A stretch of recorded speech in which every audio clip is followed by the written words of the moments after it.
దేశ రాజధాని ఢిల్లీలో హై అలర్ట్ ప్రకటించారు. స్వాతంత్ర దినోత్సవం నేపథ్యంలో భద్రతను కట్టుదిట్టం చేశారు. ఎర్రకోట, రాష్ట్రపతి భవన్, ప్రధాని నివాసం, పార్లమెంట్, ఇండియా గేట్ సహా పలు ప్రాంతాల్లో నిఘా ఉంచారు. అవాంఛనీయ ఘటనలు జరగకుండా ముందస్తు చర్యలు కొనసాగుతున్నాయి.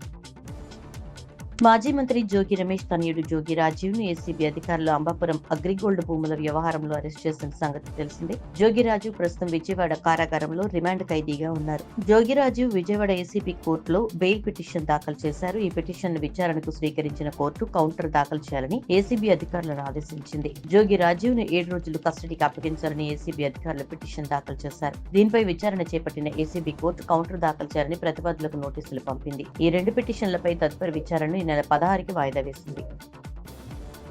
రాష్ట్రపతి భవన్ లో అమృత ఉద్యాన నిన్న తెరుచుకుంది. ప్రజల సందర్శనార్థం రాష్ట్రపతి ద్రౌపది ముర్ము ఈ అమృత ఉద్యాన్ను తెరిచారు. ఈ నెల 16 నుంచి సెప్టెంబర్ 15 వరకు ఉదయం 10 గంటల నుంచి సాయంత్రం 6 గంటల వరకు ప్రజలు దీన్ని సందర్శించేందుకు అనుమతించనున్నారు. సోమవారాలు మాత్రం సెలవు ఉంటుంది. రాష్ట్రపతి భవన్ ఆవరణలో 15 ఎకరాల్లో విస్తరించిన అమృత ఉద్యాన్ను ప్రజలు ఉచితంగా సందర్శించవచ్చు. గవర్నర్ పదవి ప్రజాస్వామ్యానికి పెనుభారమని, కాబట్టి దీన్ని రద్దు చేయాలని ఢిల్లీ మాజీ ఉప ముఖ్యమంత్రి మనీష్ సిసోడియా డిమాండ్ చేశారు. ఆయా రాష్ట్రాల్లో ఎన్డీయేతర ప్రభుత్వాల పనితీరును అడ్డుకోవడమే గవర్నర్ల పని అని ఆరోపించారు. ఢిల్లీ మద్యం పాలసీ కేసులో ఆయన బెయిల్ మీద బయటకొచ్చారు. పీటీఐ సంపాదకుల ముఖాముఖిలో ఆయన పాల్గొన్నారు. పారిస్ ఒలింపిక్స్ మహిళల రెజ్లింగ్ 50 కిలోల కేటగిరీలో అనర్హత వేటుకు గురైన భారత రెజ్లర్ వినేష్ ఫోగాట్ కు సిఏఎస్ లో తీవ్ర నిరాశ ఎదురైంది. వినేష్ ఫోగాట్ దాఖలు చేసిన పిటిషన్ సిఏఎస్ కొట్టివేసింది. వినేష్ ఫోగాట్ పారిస్ ఒలింపిక్స్ లో రెజ్లింగ్ 50 కిలోల కేటగిరీలో ఫైనల్ కు చేరింది. 100 గ్రాముల ఎక్కువ బరువు ఉందన్న కారణంతో ఆమెను ఫైనల్ కు అనర్హురాలిగా ప్రకటించారు. దాంతో ఆమెకు పథకం చేజారింది. దీనిపై ఆమె సిఎస్ ను ఆశ్రయించింది. వినేష్ తరపున హరీష్ సాల్వే, విదుష్పత్ సింఘానియా వాదనలు వినిపించారు. నిన్న ఈ కేసును ఆగస్టు 16కి వాయిదా వేసినట్టు వార్తలు వచ్చాయి. కానీ సిఏఎస్ కాస్త ముందుగానే తీర్పు వెలువరించింది.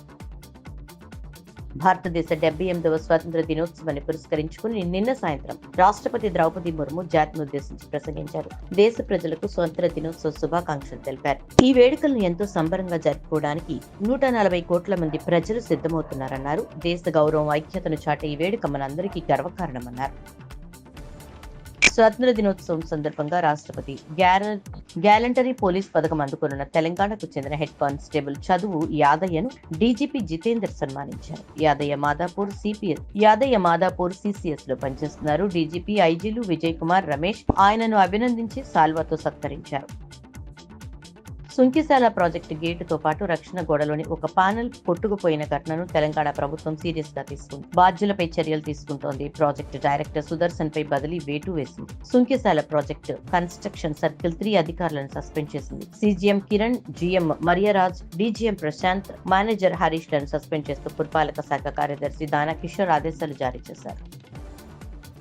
జగన్ ఇక అధికారంలోకి రాడు, వైసీపీ అధికారంలోకి రాదు అని అన్నారు ఏపీ కాంగ్రెస్ అధ్యక్షురాలు వైఎస్ షర్మిల. ఎందుకంటే ప్రజలు ఒకసారి అవకాశం ఇచ్చారు. దేవుడు బంగారు పళ్లెంలో అన్ని పెట్టిస్తే ఆ అవకాశాన్ని ఎలా దుర్వినియోగం చేసుకున్నాడో ప్రజలు చూశారన్నారు షర్మిల. ఈ రోజు వైసీపీ విశ్వసనీయత కోల్పోయిన పార్టీ కాబట్టి వాళ్ళు మళ్లీ అధికారంలోకి వస్తారని మేము అనుకోవడం లేదంటూ షర్మిల వ్యాఖ్యానించారు. ఏపీలో ఈ రోజు నుంచి ఆగస్టు 15 నుంచి రాష్ట్ర వ్యాప్తంగా వైద్య సేవలు నిలిపివేసినట్లుగా ప్రకటించారు. ఆసుపత్రుల యాజమాన్యాలు సుమారు 2,500 కోట్ల బకాయిలు చెల్లించాలని వైద్యులు డిమాండ్ చేయగా ఎన్టీఆర్ వైద్య సేవ ట్రస్ట్ సీఈఓ లక్ష్మీష్ స్పందించారు. అనుబంధ ఆసుపత్రులకు 200 కోట్ల బకాయిలు విడుదల చేస్తామని, సోమవారం మరో 300 కోట్లను విడుదల చేస్తామని ప్రకటించారు. ఆసుపత్రులు, ఆరోగ్యశ్రీ వైద్య సేవలకు అంతరాయం కలిగించవద్దని విజ్ఞప్తి చేశారు.